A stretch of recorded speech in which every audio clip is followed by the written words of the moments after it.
Welcome on in, ladies and gentlemen. Thank you for joining us here for another episode of Dbacks Dispatch. Only two of the normal three hosts tonight, as our man Gabe is making me very jealous. He is enjoying his time in Japan. So, Gabe, tip of the cap to you. Enjoy your time and your vacation. You deserve it. But I just can't go on Instagram and see your story for the next few days because it's making me a little jealous. But obviously, not didn't plan to wait or have you guys wait this long in between episodes. But as you can probably tell by my voice, caught a little something on like Monday or Tuesday night, and I just could not speak, and I was feeling like absolute crap. And a few prior engagements and all that. So we are here now, though. Don't you worry. For some more ball talk about the Arizona Diamondbacks. And again, we can kind of just like get in on it because again, since you guys last saw us was Friday night, we've had a few games, a few canceled here and there, but the split squads have at least made up for it. So we had a few games go down. So obviously, the first one that happened when we last saw you guys was the one that I was at in person in good old sunny Goodyear. D-backs took on the Reds. D-backs ended up losing that one 9-8. It was at least fun though. We got to see a Geno grand slam. Got to see Zach Gallen put up 2 innings. And 2 innings in air quotes because he was taken out after like an inning and a third and put back in with those spring training rules. Wasn't the sharpest around So the. weird. I know it still threw me off when he got taken out and then put back in, but it's still fun. At least gives guys a chance to kind of work through some things. But he was a little wild. Gave up 3 walks, struck out 3 guys, only gave up 1 run. So he was pretty solid. Connor Graham's not the sharpest outing. He did give up 3 hits, but didn't allow a run. Got 3 strikeouts. And then Jordan Montgomery made his spring debut. And even I got some photos.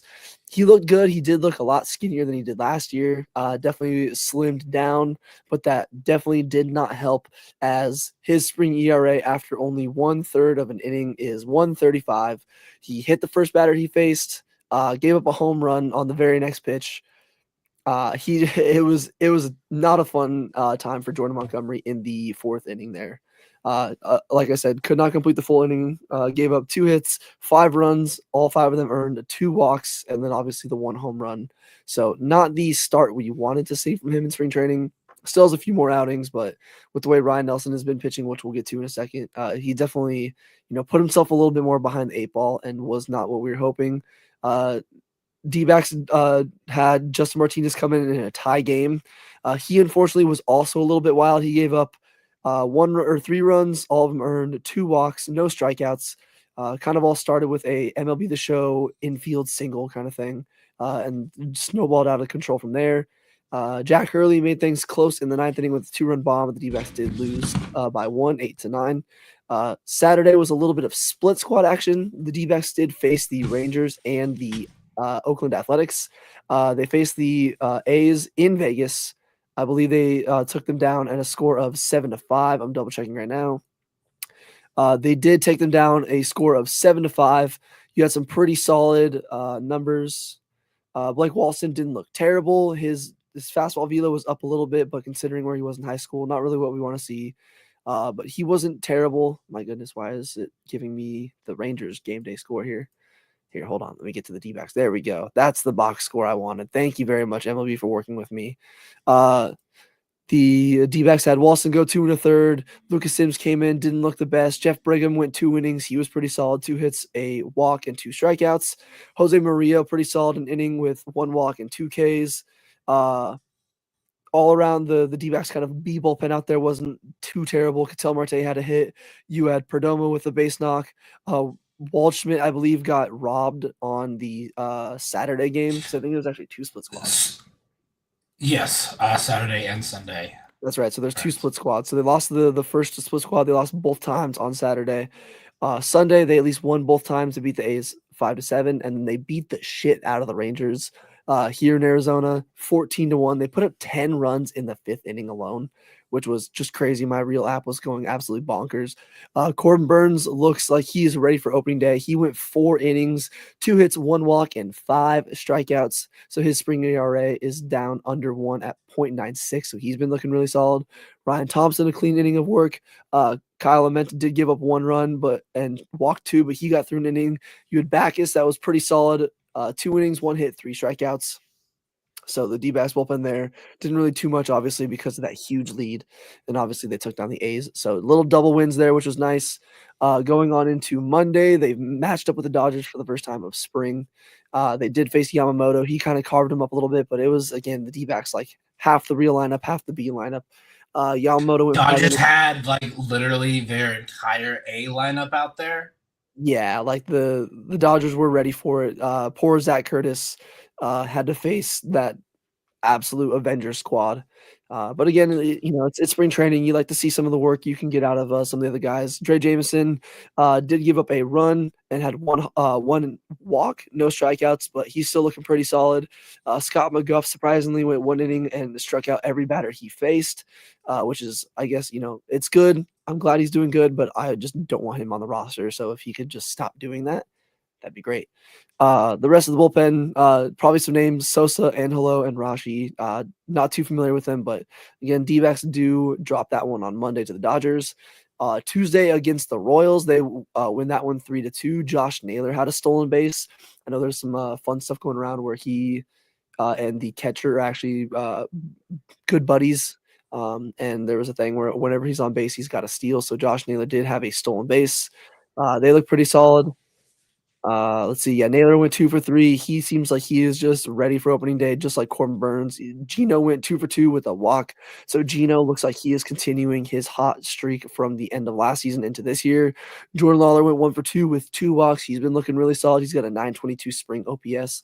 So he is definitely continuing to bolster his case to make the opening day roster. And then the final game, obviously, since you guys last saw us, is the D-backs took on the A's once again. And as I said in the opening, Ryan Nelson made Jordan Montgomery's blow up opening day or opening to spring start look even worse, as Ryan Nelson went 3 2/3, 1 hit. The 1 hit he gave up was a solo shot to, I believe, Blaze Alexander's brother. So maybe he was just trying to, it was a favor from Blaze, be like, hey, make my brother look good. But the D-backs do win that one again in a score of 2-5. The lineup didn't do too much. There wasn't too many hits. Pavin did go yard, so our DH is finally doing some DH things, which was nice to see. But either way, they got to win. Which again, wins don't really matter. They're 10-10 in spring training. We just want to see development from all the guys that we possibly can, and we've been seeing at least some good progress for some of the names we're looking out for. So, obviously, Brandon, there was a lot of games that I kind of went over there. Before we kind of get into our main topics and main discussion, was there anything that you kind of kept your eye on in some of these games? Maybe some like results, obviously. The Montgomery one's a big one, but any results, anything that really caught your eye that you were either super surprised with or just kind of like, what, like I'm really enjoying what I'm seeing from this guy so far?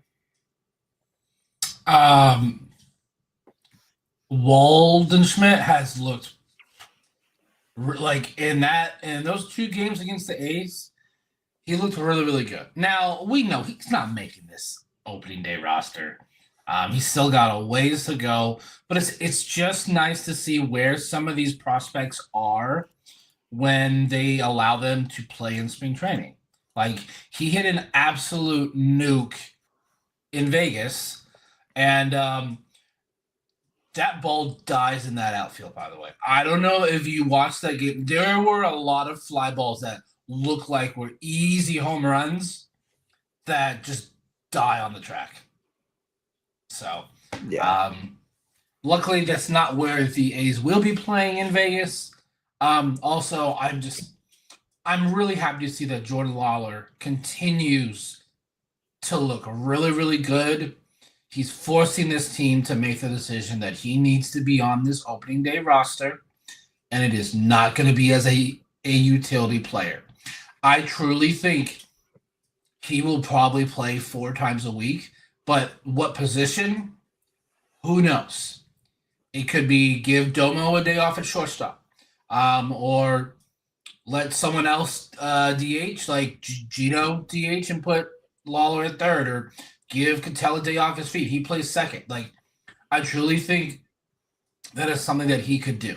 Like, it's not a utility. It's more of, we need to get this kid in the line. We need this bat in the lineup, so we need to be a little bit creative to get him in the lineup. So, and like his bat has looked really good, and like he's had like 1 or 2 like bad, but they're not like awful plays on defense. So if he continues to do what he's doing, I can't see them because I think Hampson and Vargas haven't really run away with that utility role. Like Vargas looked good early on. Hampson's had a few good games. Um, so yeah, like I'm so like I just want Lawler to succeed because we know how talented he is. Like, and just having him at the major league roster with all these great young players, Corbin Carroll, Ketel Marte, Gabriel Moreno, that's another one that just came to my mind. How hard he's hitting the ball in spring Just getting so unlucky though. is it's ridiculous. I'm like, where did this come from? Because you I mean, literally we knew that he was I mean, there was the popular clip when we traded for him from the Blue Jays, where in their minor league system, he hit a ball that hit it so hard that it got stuck in the wall. So he's always had some pop in the bat. I think it's just he doesn't show it as consistently and as often as he has so far in the spring. So yeah, I would say those are the three things that over the past week and a half that I've been pretty impressed with. Yeah, so there's been a lot, and another thing that not necessarily players on the field as they have actually had been cut, as Jeff brings up in the comments here, saying the first round of cuts from big league camp this past week, and several of those guys would be big league regulars on other MLB teams, especially the White Sox. My God, great sign of this organization's depth and talent. White Sox had one of them too. Which one? Christian Meta. Oh, Mena. Thank you. I forgot. I was like, you talking about Fletcher? But no, I get you. Yeah, say one of them was a former White Sox. No, which, we got him in the Fletcher deal. Yeah. Which, yeah, so that's Chicago, a great thing. That's not looking great for you right now. Dude, I feel bad for the White Sox. I mean, there's not too many times where your season is basically over before opening day even starts. And like again, crazy things have happened, but I don't think they're gonna do much this year. But hey, you know what? I've been surprised before. But like Jeff brought up, that's a great sign of this organization's depth and kind of where they've improved over the last few years, where again there's not too many holes. There's so much depth in the starting rotation, the infield, outfield, and bullpen, that these are all great issues to have. And I've been enjoying it because there's always something to watch in every single one of these games, whether it's getting familiar with even some of the guys I was talking about, some of the lesser known names in the bullpen. I've really come to enjoy watching Murillo. He's been really fun to watch. He's kind of a fireballer out of the pen. Gives me kind of Luis Frias vibes with way more control, which is nice. It's been fun. Like this is what I love about spring is you get to see a lot of the names, especially tomorrow night. We're gonna have the spring breakout game, which that will be a blast. Hopefully we don't have any rain because this weather has been absolutely bipolar as hell the last week and a half. I think one of the reasons why I sound the way I do because of the constant hot and cold. But the spring breakout will be super fun to watch and kind of just get to see more names that we're not as familiar with. Also, as we're shouting out Jeff, shout out V, reporting to duty to discuss my fave topics with the boys. We appreciate you. Also, good luck to you on your hopeful internship with the team soon, because that looked like it was super fun to be in that clubhouse and what you're doing. Yeah. Which, if you guys are wondering what we're talking about, great time to plug it. Join the Discord if you are not already in the Discord. Should be in the description. If this is your first time here, or if you're just recently finding us and haven't listened to too many shows and like maybe jumped in halfway through, we do have a Discord. It is free. It is absolutely popping off, basically 24/7. Always in there. We got great fans. That you guys would enjoy talking ball with. So make sure you join on over there, especially because we got some self-promo channels, which me and Brandon will be posting in tonight as it is MLB The Show launch night, but a little more on that later. But go check us out over there. Follow us on Twitter and Blue Sky as well. And then also make sure you guys go check out everything over on AZ Snake Pit. We got our boy Jeff, and we got a bunch of other great writers over there that have great content. So highly recommend it, especially as we're going to even ourselves have more article recaps and just like some content in general in the written form over on the Snake Pit. So we'd appreciate if you guys show us some love and show all the other writers over there a bunch of love, because we'd appreciate it. Yes, and as Gabe is saying, Brett's flu game. Thankfully I don't feel sick. I've just been talking a lot because I've been doing the live auctions at work, and it has been so much. Like my voice is crying at me right now. But you know what? I'm still here. I'm still dedicated. We are going to be talking some Snakes ball, And even as Corbin Barrels, yes, I am toughing it out tonight for the boys, and I appreciate the kind words, and I do feel much better than I did 2 days ago. So that's why we kind of had to push it to now. Um, but kind of digging into our main topic for the evening, I know we discussed a few of the names already. It's kind of like a little bit of a teaser. But my question to you, Brandon, everybody in chat, Vi, Jeff, Corbin, and even Gabe, I know you're enjoying the weather and everything over in Japan. I know it looks like the rain kind of traveled with you over there. But my question to everybody listening along, and especially you, Brandon, is been who's the most surprising performance so far? Like whether it's somebody that you've been really enjoying to watch, or just in general something that's stuck out to you the most that you've been like this surprise. For me, I guess probably not too much of a surprise, but something that I didn't fully expect is just how good Corbin Burns has been so far over spring. Like he hasn't had a blow up outing. I'm surprised he's already been doing so good that they're giving him the 4 innings. Usually you don't see that until you're in like the last like week or two of spring. He's been, I guess, a little bit surprising to me. And then a name that I guess surprising in a bad way is Paven. Like I know Paven, like I'm not doing this as a way to like shit talk him and bring up the hate agenda, but genuinely he has been surprising me with how either unlucky or just how unproductive he's been. Hopefully the home run against the A's gets him going a little bit, but I would say those are my two picks, as surprising in a good way and a surprising in a bad way. But Brandon, same question to you and everybody in chat. Who's been surprising you the most, whether good or bad? I mean, you basically took him.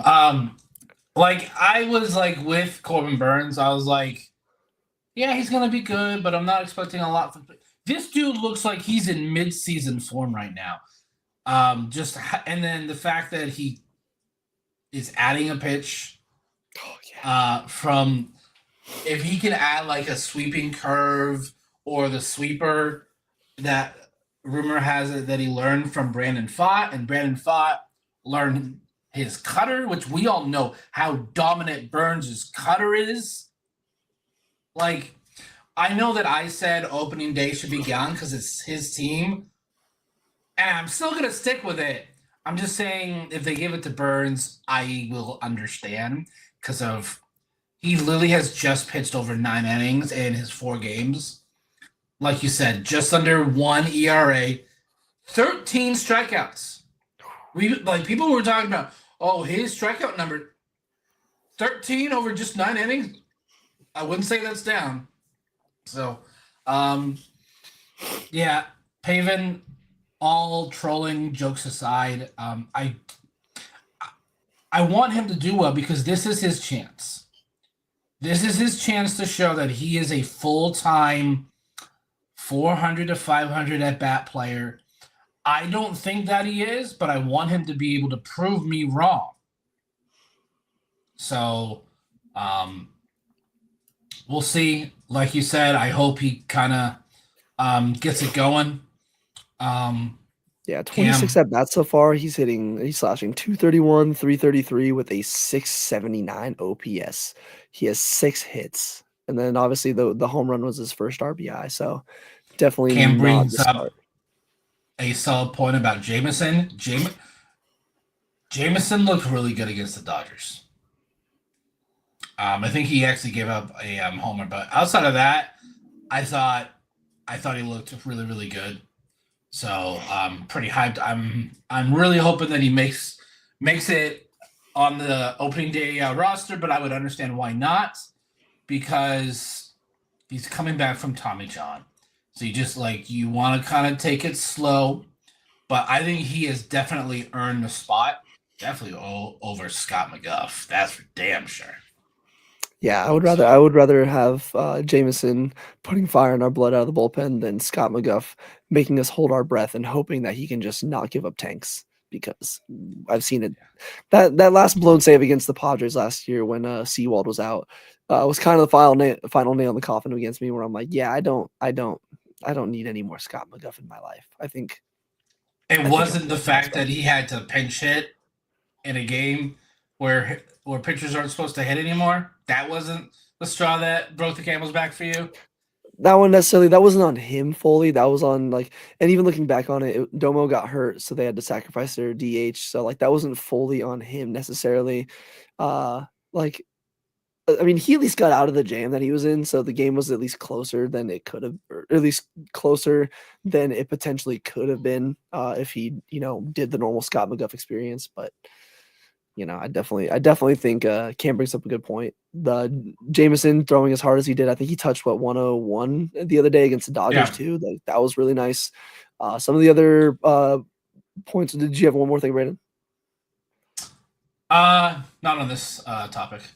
Okay, so we'll get to some of the thoughts that we had from our comments. Corbin Barrels bringing up his pick would be Jordan Lawler. Winter ball must have helped a lot. I thought the time missed would hurt him, which I think that's even kind of like Gabe said at the last show. The reason why like Ildemaro has been doing so good, and maybe the reason why like potentially Lawler's been doing good is just because they've had some more reps. They haven't had as much downtime. They've seen some live pitching a little bit more recently than a lot of these other guys.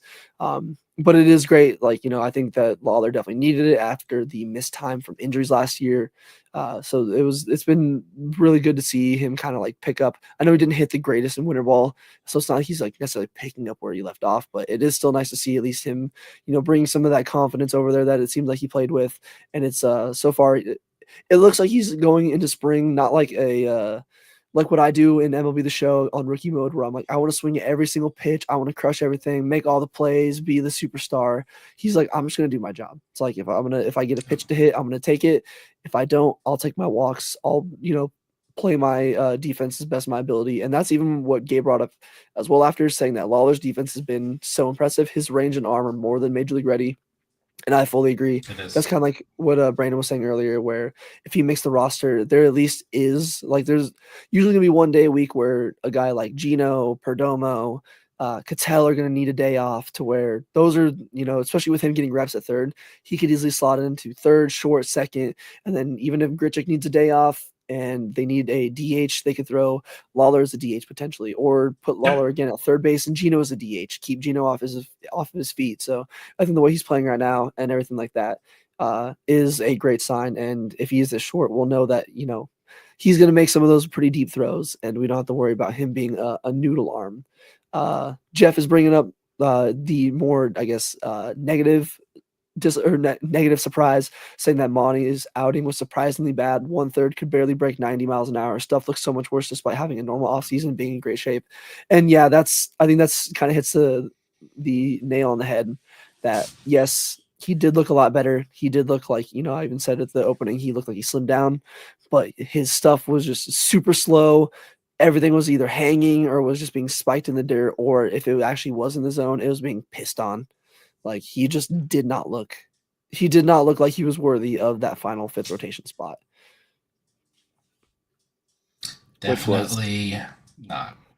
Who knows? We still hope. I think we'll see because there was an article today on the Dbacks website where he did say he feels a little bit better now that he's had the backfield game, but it's still one of those. I'm like, oh, did you strike out Pavin Smith again and feel better? Like we just talked about him not doing too good, and you've done it before, so got to see it in the actual in-game action before we, feel a little bit more confident in Jordan Montgomery. But I'm not gonna, I'm not gonna count it yet. I still think that there's still 2 weeks until opening day, so there's still plenty of time for him to still win a spot or some of the other guys. From today, 14 days from today.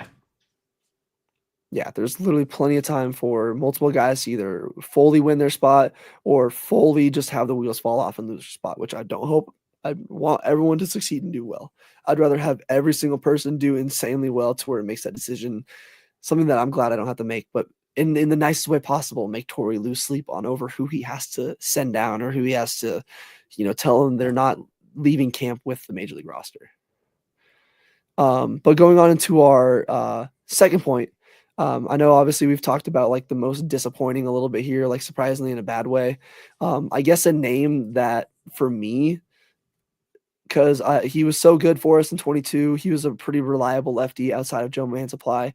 For me, the most disappointing, and I'm already ready to just send him to Reno, is Kyle Nelson. Kyle Nelson has not looked good. Yeah, like he's been pretty rough, but it's still one of those where at times it seems like he can be effective, but I don't know, multiple outings this spring, his stuff is just seems flat, seems over the middle, and seems like, he's just giving up batting practice roughly. But same question to you, Brandon, and same to everybody in chat. Are you on the same page as me? Is Kyle Nelson your pick for most disappointing, or is there still another name that's been, kind of sticking in the back of your mind as like, wow, this guy I had high hopes for, this guy I was really excited to watch, and they have just not performed anywhere near what I expected? Pavin Smith. I don't want to be just how I've been about Pavin the entire time, but 26 at bats, only hitting 231. Now he did have that homer recently, so he's on a upward trajectory, but like I will until I'm proven otherwise. He is good in short spurts. He's a good role player. He is not a guy that should start 5 times a week. How many more examples do we need to see? And like as Jeff said, it was out by 2 feet. So like it wasn't like a big time home run. Everyone is gonna bring up the Houston game. I'm like 3-homer game. That fantastic. That is very difficult to do. I need him to do it on a consistent basis. Whether that's getting walked, like he needs to be really good at something. I've always said that he's decent at everything. He's not exceptional at anything. Man, we're just turning a Pavin hater podcast at this point. No, okay. Out of the 3 of us, I'm probably the biggest Pavin hater here because I've seen what I need to see. It's going to take a lot for me to change my mind. It's going to take a lot. I think the universe is punishing him and the Dbacks franchise because when he was drafted, again, just go look back at that draft class in general. Like that draft class has got to be one of the worst in the last like 10, 15 years. Absolute dog shit. But I remember my parents, because they go to a lot of the Arizona Fall League games. After he was drafted, Pavin Smith was in the Arizona Fall League. Do you know what number he was wearing in the Fall League? What number? He was wearing 44. Oh my gosh. He was wearing 44. Why? Yep, I'm telling you, it's the universe and the baseball gods that are like, oh, you're gonna, again, it's the Fall League. People wear numbers of the actual major leaguers. I'm mostly memeing. But the universe is like, oh, you're gonna give him 44? You're gonna draft him like 7th overall, give him Paul Goldschmidt's 44? Okay. You're gonna trade him away, or trade the real 44 away later. You don't get anything good out of Pavin Smith. Oh my God. Oh brother. But like again, like I said in our last topic, like I want him to do good. I just don't think he's any more than what Cam says right here. He is a 4A player. He is too good to be in AAA, but not good enough to really be anything special at the major league level. That's just personally how I feel him as a baseball player.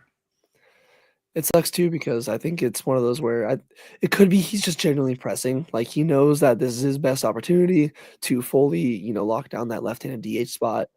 Now that Jock is gone and Hazen basically even said in the offseason, like, we're going to give him a full go at it. He could genuinely be pressing and trying too much too soon. Mm-hmm. Yeah. Trying to be like, oh, it's spring training. I want to hit just like every player. Everybody wants to hit the ground running. Everybody wants to get off to a great start. We saw last year Cattell was crazy in spring, and it carried on over throughout the entire season. He was great.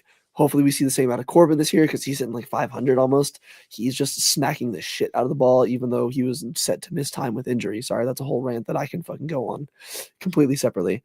But I don't want to throw shade out there or anything like that. But maybe he's just genuinely pressing too much. Like I think it could be one of those where he's in his own head. Shout out the Cranberries, and is just, trying a little bit more than, maybe everybody else on the team is. Jeff brings up a solid point. He only does well when there's no. So basically, when we've completely given up on him, nobody cares. That's when he excels. But when we have expectations that he needs to be a quality DH, that's where he crumbles. Yeah, so hopefully, like we said, maybe that home run gets him started. Again, we still have 2 weeks. We're only halfway through spring. He could have a few games where he goes 2 for 3, 3 for 3, 2 for 2 with a few walks.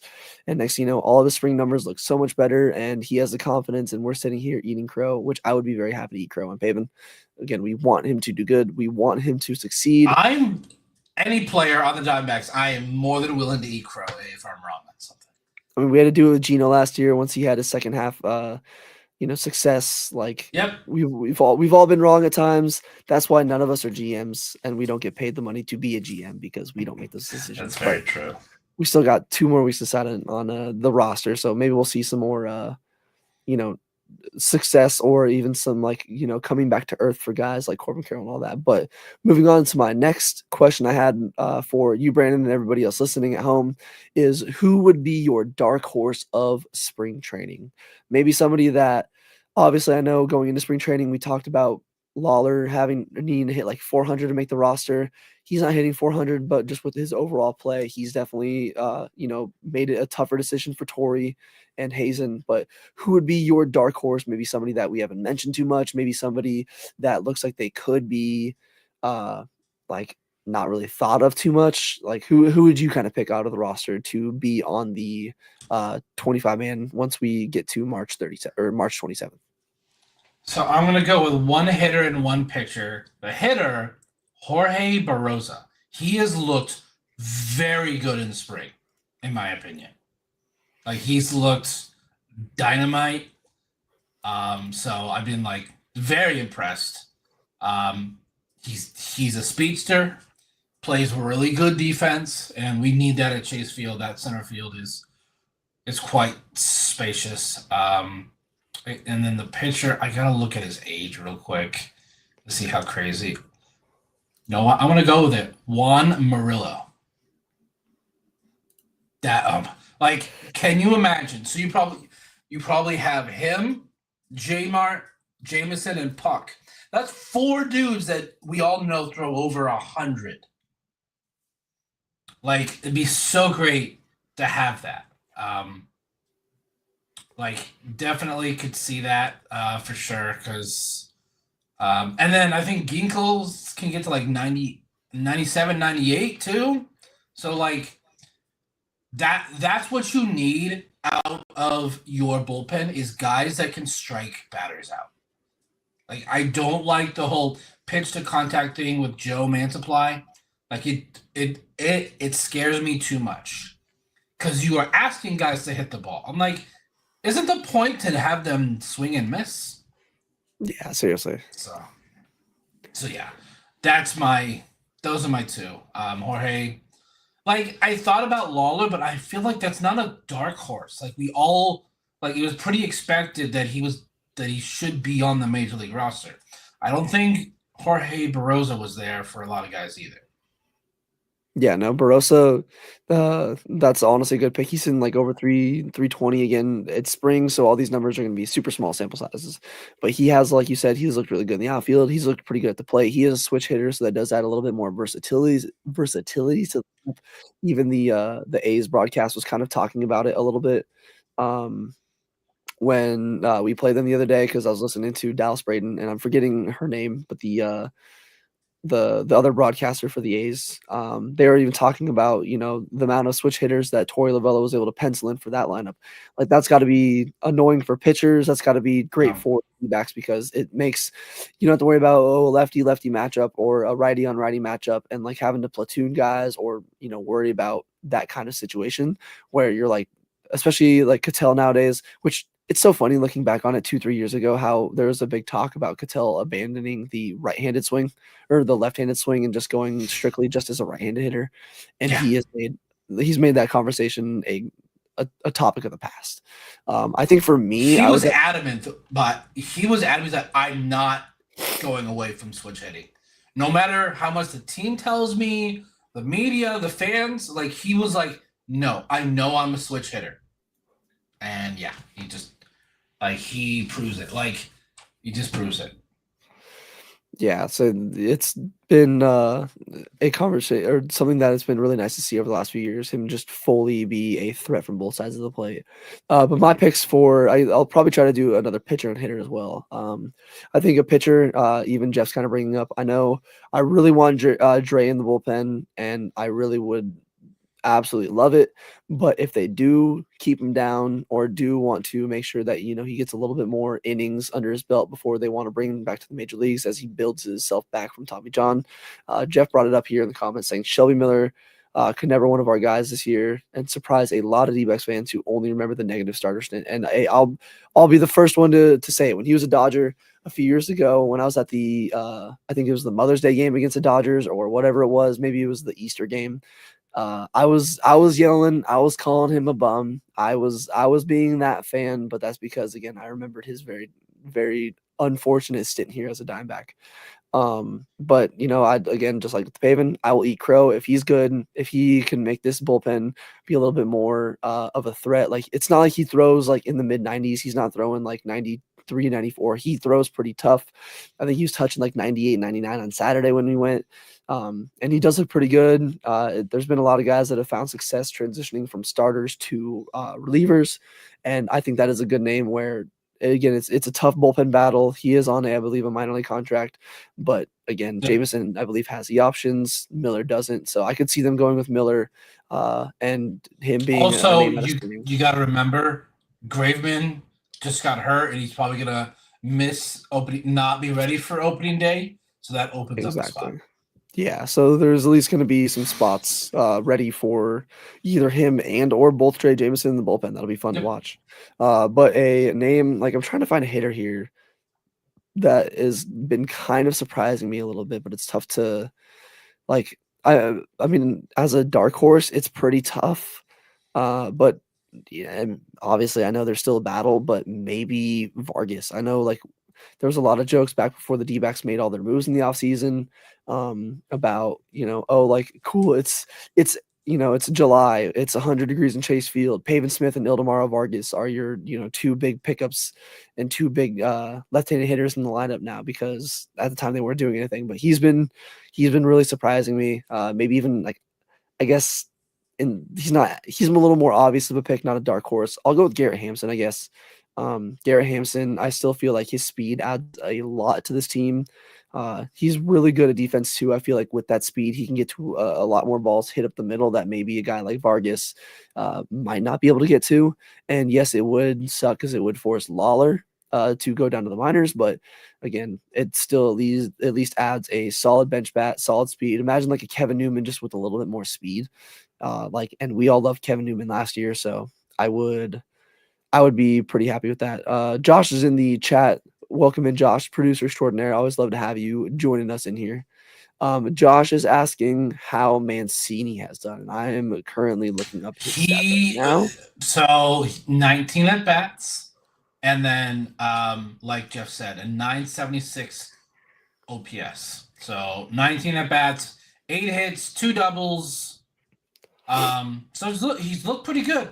To be honest, He's a great story too. Yeah. If Pavin doesn't get it together, I could see because Trey Mancini could literally do everything Pavin does. Can play first base, can play DH, and can play outfield. So, yeah, Trey Mancini. That was the one I completely spaced on.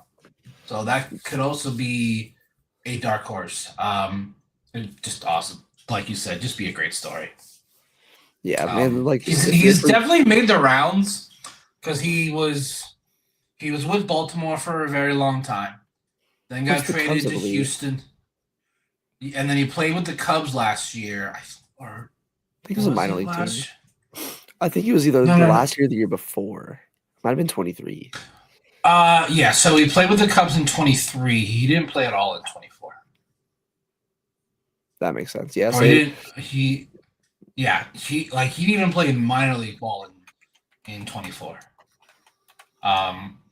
So his last year, in 23 with the Cubs and 79 games had an OPS of 635. So not the best, but he's looked pretty good in spring so far in 19 at bats. Yeah, and plus his story about having colon cancer and then beating that hashtag fuck cancer. This is always super Yeah. cool, and I think he'd be I know he already won the AL Comeback Player of the Year in 21 when he returned from that. I think that if he could break camp with the roster, and again that would mean that Pavin probably wouldn't be, but again like it's I don't make or think he break. has. Does Pavin have Pavin does not options? I have don't think options. Pavin. He does not. No, so it's either make or break. That's what sucks. Uh, But with the way Mancini's hitting right now, and that's a good veteran in my opinion. That's a good veteran leadership to add to the clubhouse too. There's a lot of young guys. Like they lost the veteran leadership of Walker. Jock is no longer in there.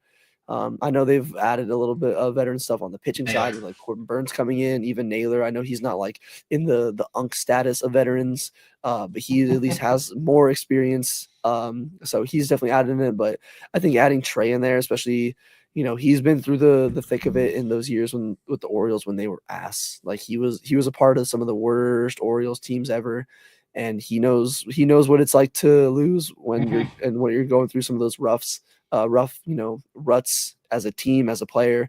So he could be a good like shoulder to or a good got to go to and talk about all that with some of the young guys. So I wouldn't hate it. Again, it would just suck because that would probably mean that Pavin is genuinely not making it and he's going to be potentially DFA'd, which somebody out there will pick him up. That's a prime candidate for the That's Dodgers why to pick him up and turn him into a 30 home run guy.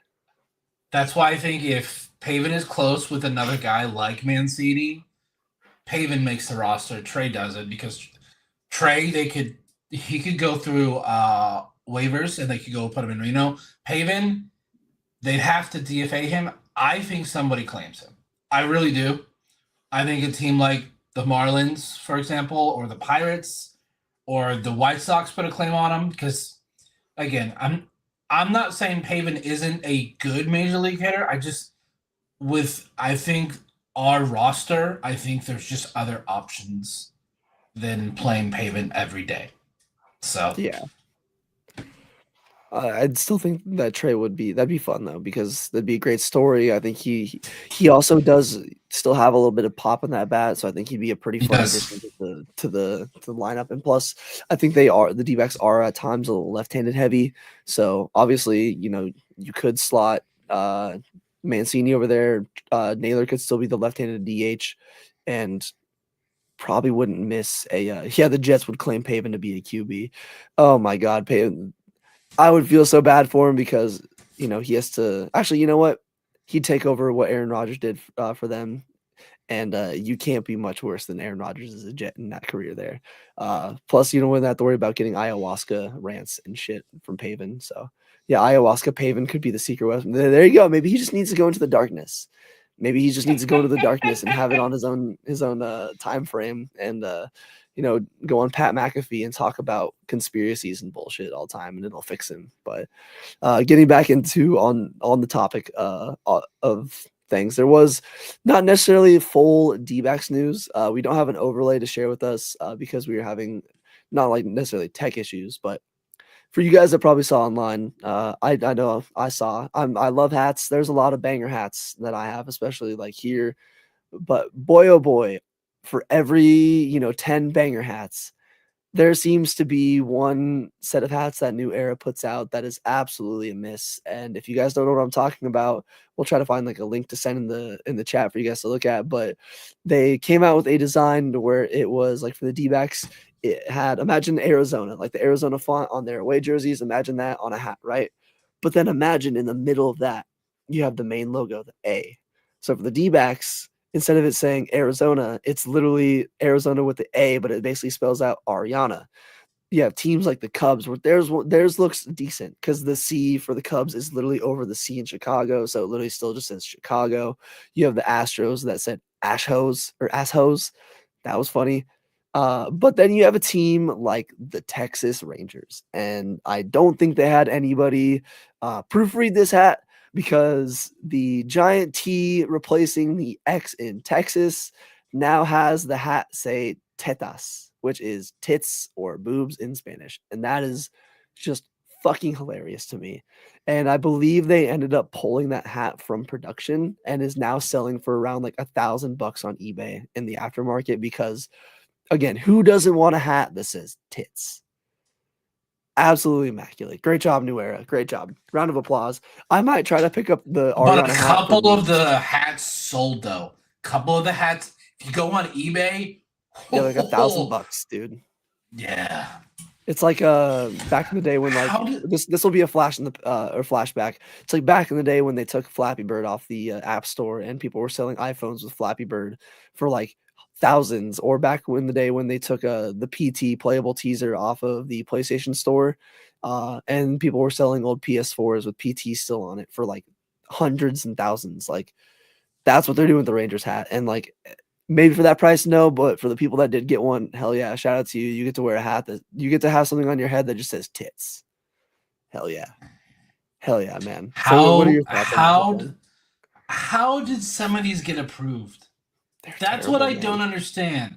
Because they took down, like you said, the Texas one, and there's one other one that got taken down. Was it the Astros? Because that one looks pretty bad too. No, the Astros one, I think you can still buy, but that one it literally just says asshoes, which is hilarious. The the Boston one, I saw a funny meme with the Red Sox one because it's literally the B is over the S and the T, so it just says Boban. And people are just putting the basketball player there instead, like him just wearing the fucking Boban hat. So I got a good kick out of that. Yeah, the Angels, theirs one is unfortunate. Theirs basically just spells out anals. Like I that's think this whole design is awful. So I'm like, was this Major League Baseball or was it each team had to do it? Like that's what because some of these ads are so bad. Like the Dbacks one's not so bad. It's just funny. Like it's just Ariana, like literally what it is. Like I might buy it if for the there's memes. I'm not gonna. I'm looking at it right now. I might buy this for the memes. So yeah, I looked. The hats are too expensive. So no, thank you. I'm not. No, I'm not. I'm not buying that hat. By the way, Dbacks, you have to have a Ariana Grande concert at Chase Field as soon as you can. Seriously, Like, how buy do into you the hype. not? Like you have to buy into the So, hype because it's just hilarious. Like it's almost as bad as for you guys that probably remember the A's hat. Like they did a design a little bit more recently where they imagine they take like the the D-backs A's A, one. the ass So hat, where it literally just it says it just spells out ass. yeah, it's like AS and then there's another S, so it looks like just ass. I'm like, come on. Like, why are y'all so bad at this? I'm looking it up right now. Here we go. Yeah, another hat that got discontinued. I'm gonna post the Reddit link to it because this is fucking hilarious. I posted in StreamYard. Here we go. There you go. Right there, the Reddit, it'll pull you to it. It's again, the design works for probably every single other team. Like the D-backs with the A, it's 3 different A's. With the Cubs, it's 3 different C's. But you gotta watch out for the apostrophe S in these logos, man, because that hat, especially with when it came out, the A's were the worst team in the majors in 2023. They were genuinely what the hat says. They were ass. So They are a dark horse wildcard team. Watch out. yeah, they're gonna be maybe if not to make the wild card. I think they're gonna do like I don't think they're gonna do what the Royals did, where they go from like winning 53 games to winning like 90 and making the playoffs. But I could see them being a real fit to face. Like they're not going to roll over and die. Lawrence Butler, he's really good. Brent Rooker, even I think the Spence guy that we faced in Vegas on Sunday, he like was shutting down I guess not full main D-backs lineup, but he was shutting down, Cattell, Naylor, McCarthy was just making them look pretty silly. He had like 4 innings, I believe, of like shutout ball. He was really solid. So I do agree with Brandon. They're going to be a tough team to watch this year. I'm excited as a secondary A's fan to kind of watch a little bit more athletics baseball in 2025. It just sucks if you're a Oakland A's fan. You're like, okay, we leave Oakland and now we're like, let's put an actual product on the field. Like, was it just like, it doesn't make sense. John Fisher should be tried against the Geneva Convention for the fucking crimes he's committed as a baseball owner. We've complained about Ken Kendrick plenty in the past, but I will take Ken Kendrick over John Fisher every day. Ken Kendrick has really stepped up the last 2 years. Yeah, he has. He's like, hey, Mike, here's my checkbook.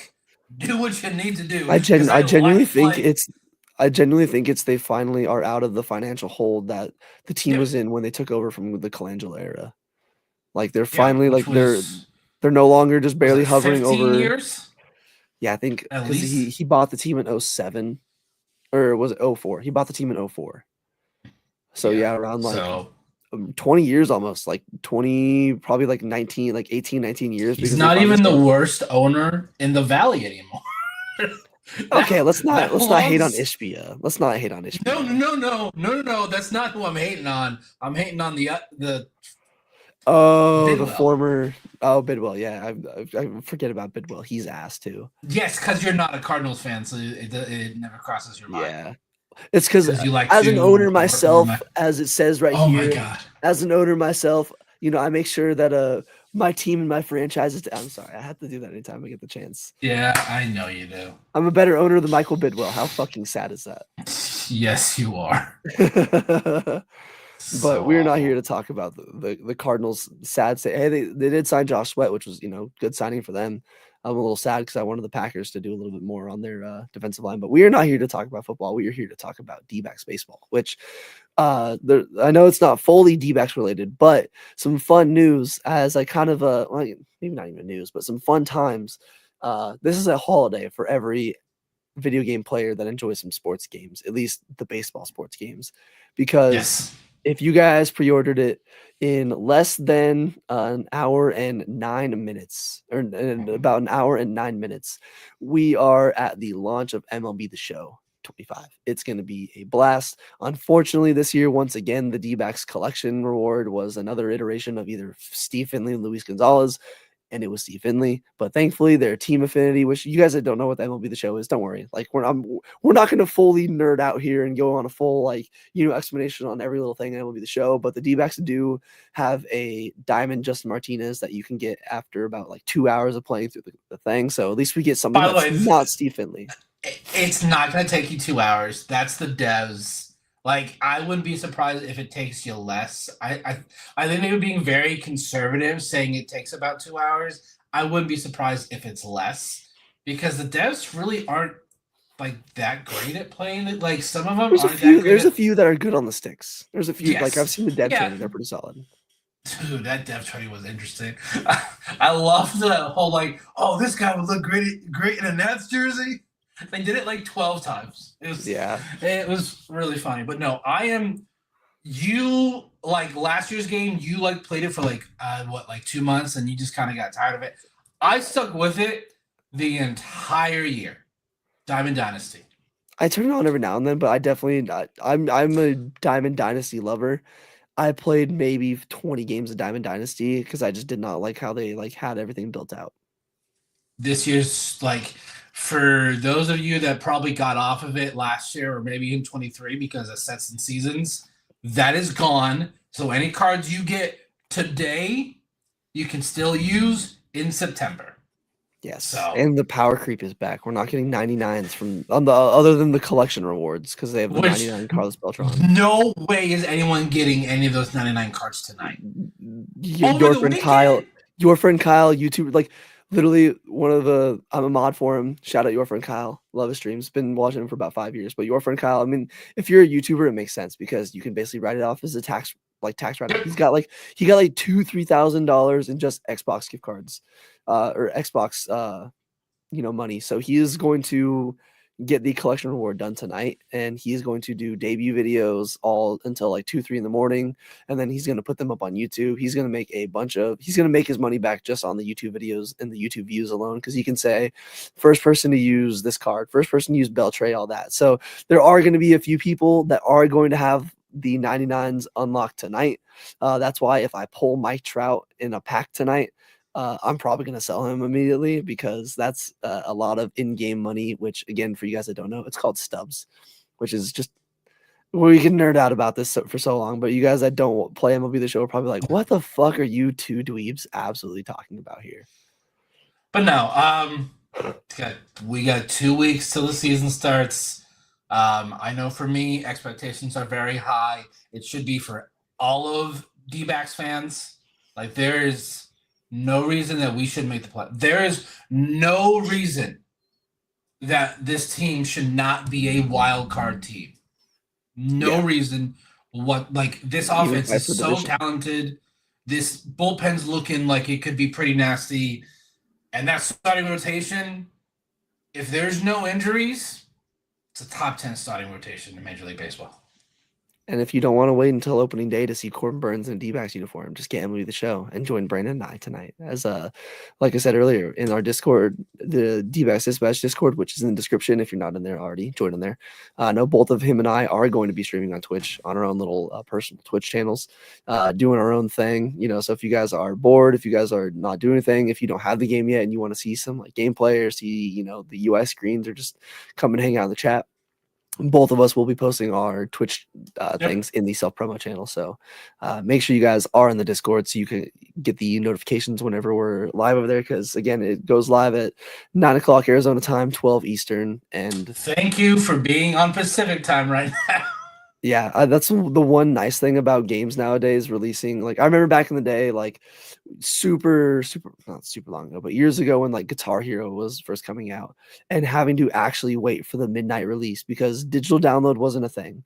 Like you had to actually wait until midnight to get the physical copy. Even like nowadays, like if you want the physical copy, you usually have to wait at least until like even 10 or 11.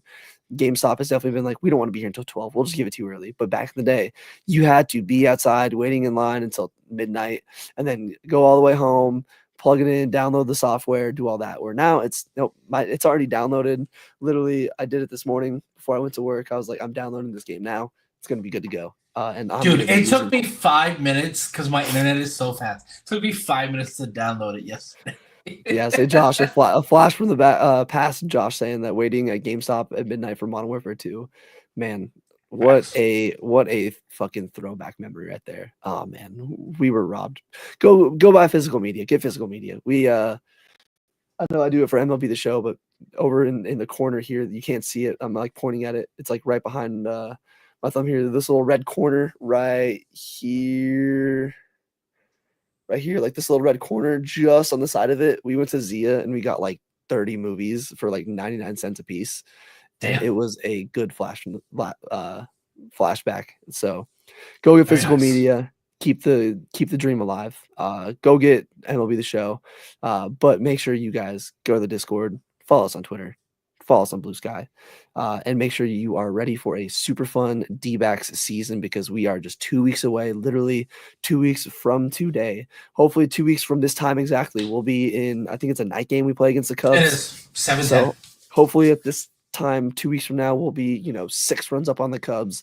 Corbin Burns is going to be or Zach Allen, whoever's the opening day starter, is going to be 5-6 innings shutout ball with like 7-8 strikeouts, and we're going to just be having a grand old time. But before we get out of here, Brandon, any final thoughts from you, whether on the D-backs, some of the games that we've had coming up, or the spring breakout that's coming up tomorrow, which either this weekend or sometime maybe early next week, like maybe Monday or Tuesday, we'll have a little bit more coverage on.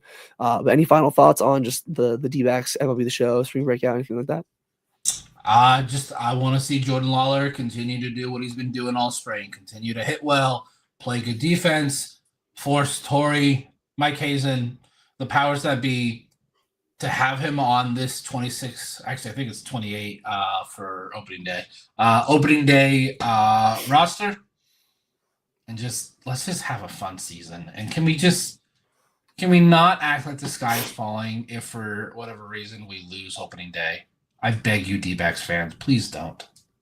Yeah, say that we'll act like the sky's falling, but hey, remember, it's the first game of game 162. Every game matters. We missed out on last year by one game, so I will be a little upset, but obviously there'll be 161 more to go.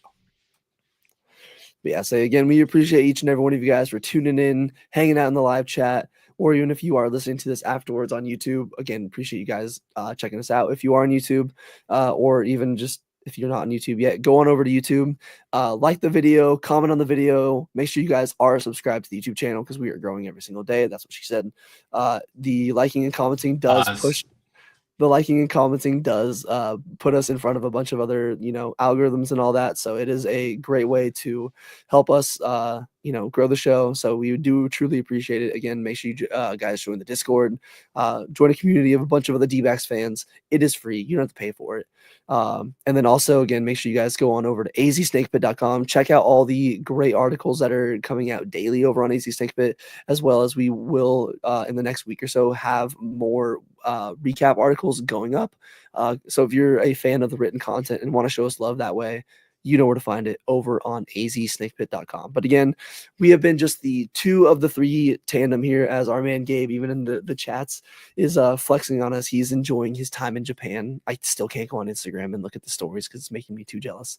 But we appreciate you guys checking us out again for another fun episode of Dbacks Dispatch. Appreciate the fun conversation as always, and we will see you soon for another fun episode of Dbacks Dispatch. Take it easy.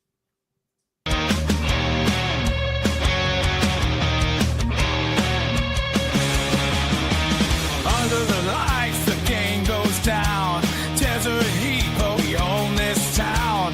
Brennan, Brett, and Gabe on the call, with Josh in the back, bringing it on.